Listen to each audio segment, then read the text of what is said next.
বেগুন নেবেন, বেগুন নিয়ে বেগুনটা ভালো করে ধুয়ে নেবেন। ধুয়ে নেওয়ার পরে তারপরে বেগুনটাকে এভাবে স্লাইস করে করে কেটে ফেলবেন।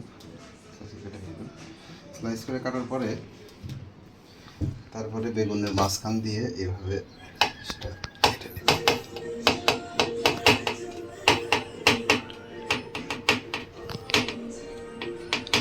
এত সুন্দর এভাবে যে বেগুন ভাজা খাবে সে বেগুন ভাজা প্রেমে পড়ে যাবে।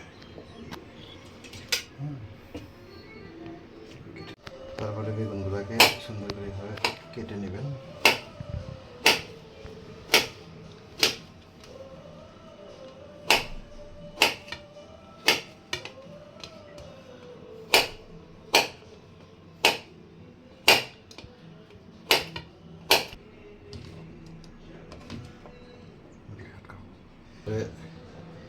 এরপরে একটা পেঁয়াজ আর দুটা মরিচ নিয়ে নেবেন, নিয়ে পেঁয়াজটাকেও এরকম করে স্লাইস করে করে কেটে নেবেন আর কি। এভাবে মরিচগুলো কেটে নেবেন, নিয়ে সবগুলো একসাথে এরকম মিক্সড করে নেবেন।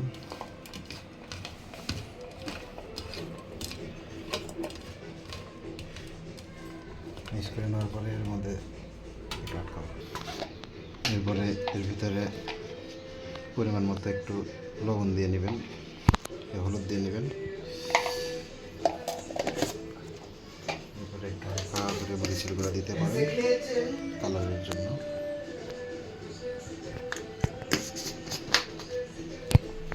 একটু তেল দিয়ে নেবেন।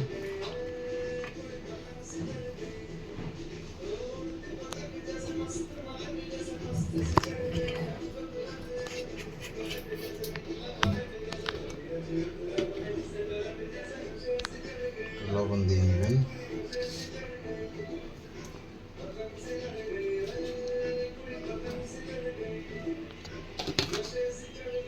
এরপরে ডিম ভেঙে দেবেন।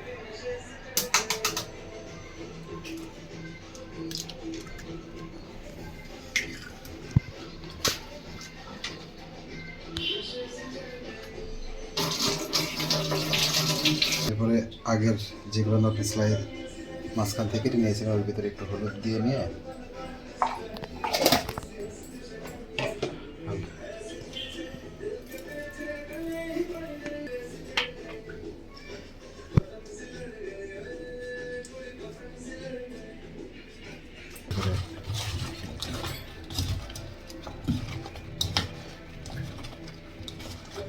আমরা ব্যাচেলর মানুষ, ব্যাচেলর প্লেট বাটি সব কিছু ব্যাচেলরের মতোই, তাই এগুলো দেখে আসলে ওরকম কিছু মনে করার কিছু নাই।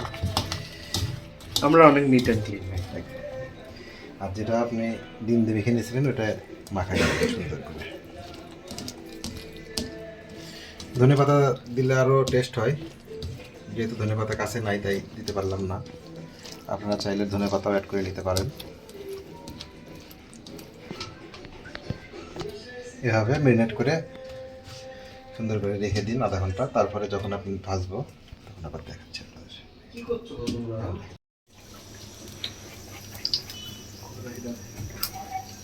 ব্যাচেলর এটাই ভাই আমাদের অনেক ব্যাচেলরদের করাই দেখুন। পল্লব ভাই আমাদেরকে সুন্দর সুন্দর করে রান্না করে খাওয়ায়।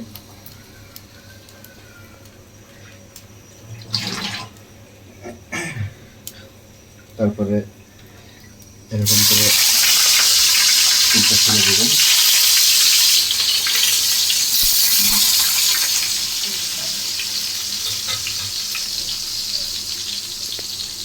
এরপরে এই যে মাখামারি জিনিসগুলো আমি এর মধ্যে দিয়ে আপনার দিতে হবে।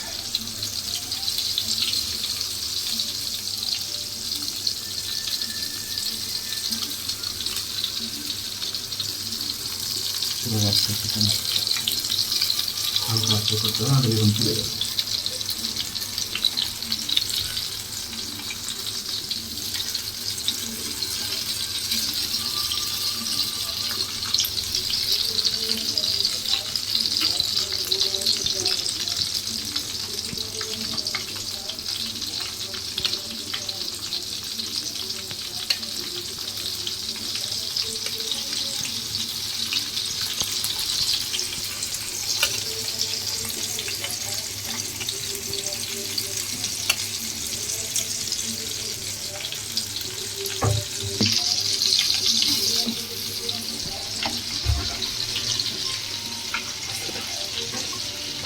এই যে